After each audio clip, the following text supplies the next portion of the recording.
Hi guys, Jacob Rees-Mogg was hired as Brexit Opportunities Minister some time ago to find just that, opportunities.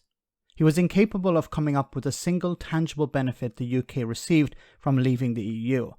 The talk was about future opportunities and stuff like sovereignty. But as we know, there are Brexit opportunities, just not for Britain. Many UK businesses have moved staff and/or operations to EU member states in order to avoid the reality of third country status. This has resulted not just in jobs being created abroad, but also the respective country's exchequer benefiting too. But there seems to be another benefit for Europeans as a result of Brexit. Here James O'Brien explains what it is. Given that so much of what we do in this country is still corrupted by the distorting lens of oligarch-owned media, crucially, have a look at what has happened in every other country in the European Union to support for membership. Every other country has seen support for membership rocket. And if you don't like the word rocket, then I'll go with increase. So we have become a country that is a warning. We have become a living, breathing warning against the dangers of putting the future of a population in the hands of demagogues, racists, and idiots. That's what we are now. To the whole of Europe, we are a beacon. We're a warning light against the dangers of putting the future of a nation, the future of nations, in the hands of demagogues, idiots, and racists. That's what we've done. So even racists in other countries now are changing their mind about leaving the European Union. You saw it with Marine Le Pen and the Front National. That's how bad it is. Even the foreign equivalents of Farage are now no longer talking about leaving the European Union. That's how bad it's incredible. You may not even know that because, of course, they remain dedicated to spreading the nonsenses that got us here in the first place. And he's completely correct. For example, here in Italy, one of the far-right parties, the League Party, for many years was demanding a referendum on both the euro currency, and EU membership.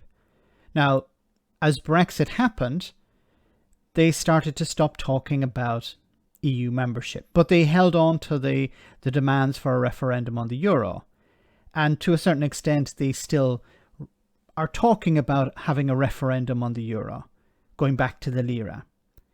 But on EU membership, even the far-right party that's in charge at the moment, that has come from descends, I should say, from fascism.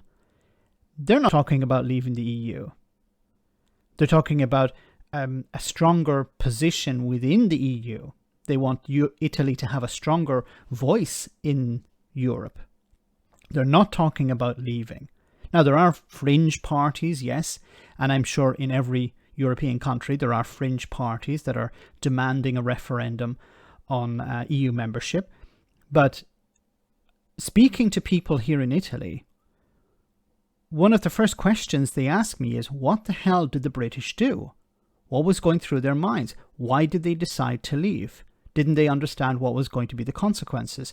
And I try to explain in the best I can that people were conned, people were tricked, people were told that things would improve in the same way that many politicians, generally on the far right, or even in the centre right, will explain that in order to improve our economy and in order to improve the situation in our respective country, we need to leave the EU, or it's the EU's fault that we're in this situation. But Brexit has destroyed that myth. Brexit has demonstrated the fallacy of sunlit uplands. Brexit has demonstrated the damage that will be inflicted upon an economy by leaving the single market and the customs union. And I think while there are still far-right parties all over Europe that want to leave the EU, I think it will remain rhetoric for the foreseeable future. Because as James O'Brien has said here, Brexit was a warning. Britain became the warning. And what's also interesting is how you hear very little about Brexit in the European newspapers. The EU or EU member states have sort of moved on from Brexit. While it's still a massive talking point in Britain, in Europe it's not.